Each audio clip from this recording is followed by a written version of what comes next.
안위의 허위고변. 앞에 봉산옥사와 뒤에 개축옥사에 가려져 잘 주목되지 않는 사건이 하나 있습니다. 바로 안위의 허위고변이란 사건이에요. 잠깐 시간을 돌려 임해군의 옥사 때 김위라는 자가 있었어요. 이 김위는 당시 궁궐을 지키는 경비인 수문장직에 있었는데요.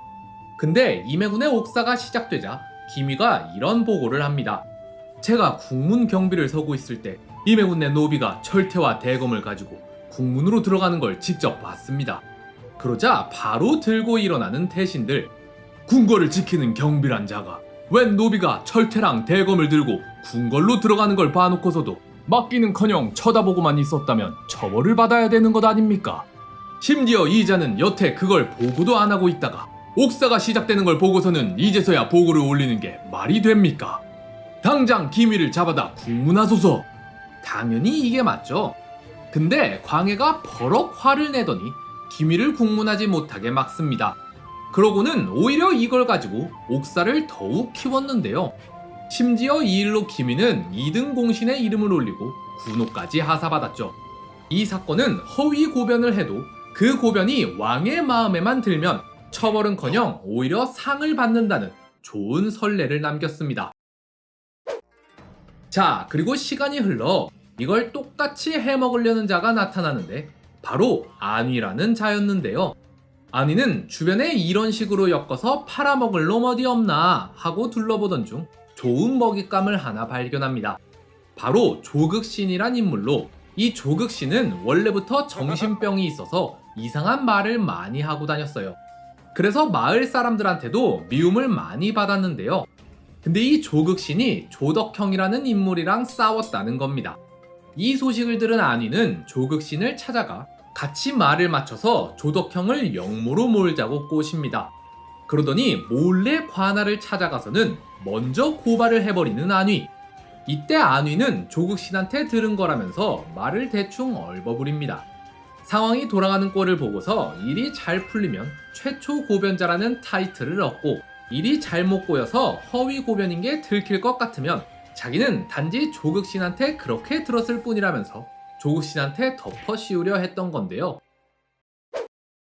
그래서 일단 조극신이 잡혀오는데 이때 이 얘기를 들은 조극신네 아빠가 달려와서는 조극신한테 조언을 해줍니다. 안위가 먼저 고변을 한 이상 안위가 시킨 대로 말했다간 오히려 네가 화를 입을 것이다. 왜냐면 이 모든 게 안위가 넣은 덫일 테니 말이다. 그러니 너는 모든 걸 사실대로 솔직하게 말하거라. 그러면 오히려 안위가 무고죄로 걸릴 것이니라. 그래서 조극신은 아빠가 시킨 대로 전부 사실대로 말합니다. 안위는 증거랍시고 막 계속 거짓말을 지어냈는데 말도 자주 바뀌고 해서 결국 가짜였음이 들통나 버리고 말았는데요. 그런데 조극신을 잡아다 국문을 가하거라. 광해가 이런 말도 안 되는 소리를 하자 곧바로 대사원이 반대하고 나섭니다. 안위가 거짓말한 사실이 만천하에 드러났음에도 어찌 조극신에게 형벌을 주라고 하실 수 있습니까? 저는 이런 국문엔 참여할 수 없사오니 사직하고 물러나겠습니다. 그러자 결국 의금부가 다시 조사를 해서 결론을 냈는데요. 안위는 거짓 고변을 했고 조극신은 거기에 가담하려 했으니 둘 다 유배 보내는 것이 마땅하옵니다. 그런데 안위는 풀어주고 조극신만 유배토록 하라. 아니, 이게 말이나 되는 일입니까? 아무리 그래도 일이 이 정도까지 왔으면 안위한테 벌을 주는 척이라도 했어야죠. 허준처럼 나중에 다시 풀어주던가요. 근데 이걸 이렇게 커버쳐버리면 왕이 스스로 영모를 고변할 땐 그게 진짜인지 아닌지는 중요치 않고 고변자는 무조건 살려줄 거라고 선언을 한 셈이잖아요.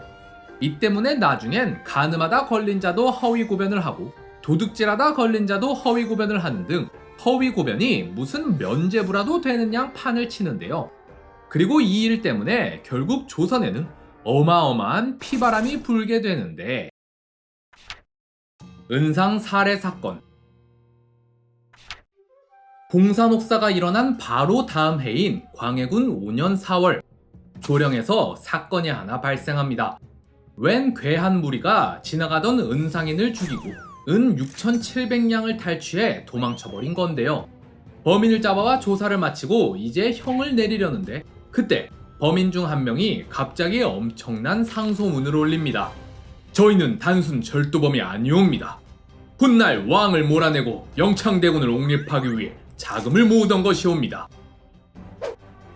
잠깐 짚고 넘어갈게. 일단 광해군 일기에는 이 상소가 허위 고변이라고 적혀 있습니다.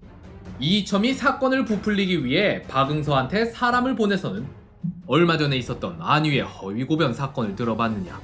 안위는 죄가 있음에도 허위 고변을 했다는 이유만으로 벌을 받지 않고 풀려났느니라. 너도 허위 고변을 하면 내 어떻게든 풀어줄 테니 내가 시키는 대로만 하거라.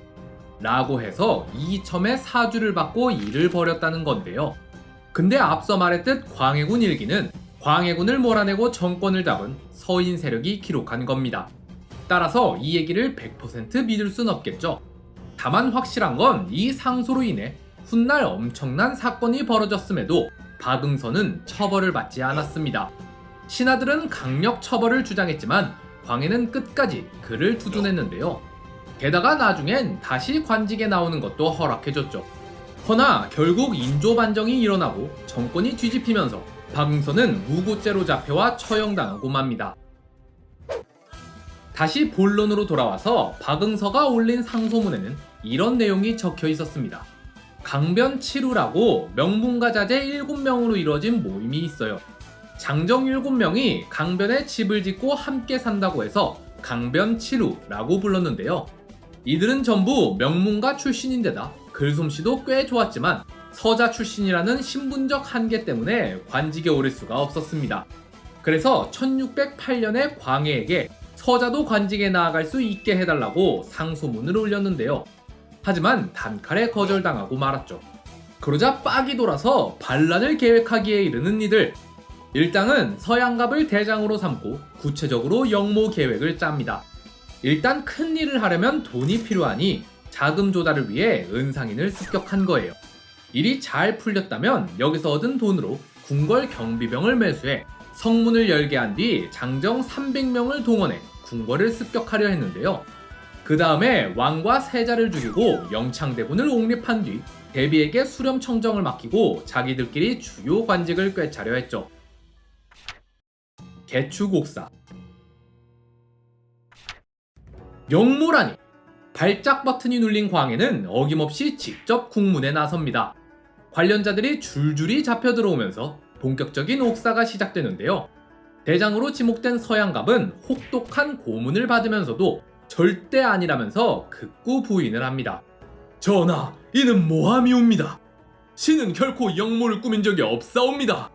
근데 사건이 사건인 만큼 이때 서양갑의 어머니와 형도 같이 끌려와 국문을 받았어요. 고문을 얼마나 세게 했으면 결국 어머니와 형이 죽어버리고 마는데요. 일본 서양갑은 갑자기 표정이 싹 바뀌더니 자백하겠습니다. 라고 말을 바꾸는데요. 서양갑은 자백하기 전날에 감옥에서 이렇게 말했다고 합니다. 내가 온 나라를 뒤흔들어 어머니와 형의 원수를 갚으리라. 이로보아 서양갑은 어차피 죽을 거 죽기 전에 피바람을 몰고 올 작정이었던 것 같아요. 맞습니다. 저는 영모를 꾸몄습니다. 네, 그럴 줄 알았다. 역적의 수괴는 누구냐? 수장은 영창대군의 외조부 김재남입니다. 이렇게 말하곤 저작거리에서 처형을 당한 서양갑. 여기서 끝이 아니라 뒤이어 강변치루 중 한 명인 정엽이 사건을 더 키워버립니다. 정엽은 아예 고명 대신들과 조정의 중심까지 여럿 엮어내버렸는데요.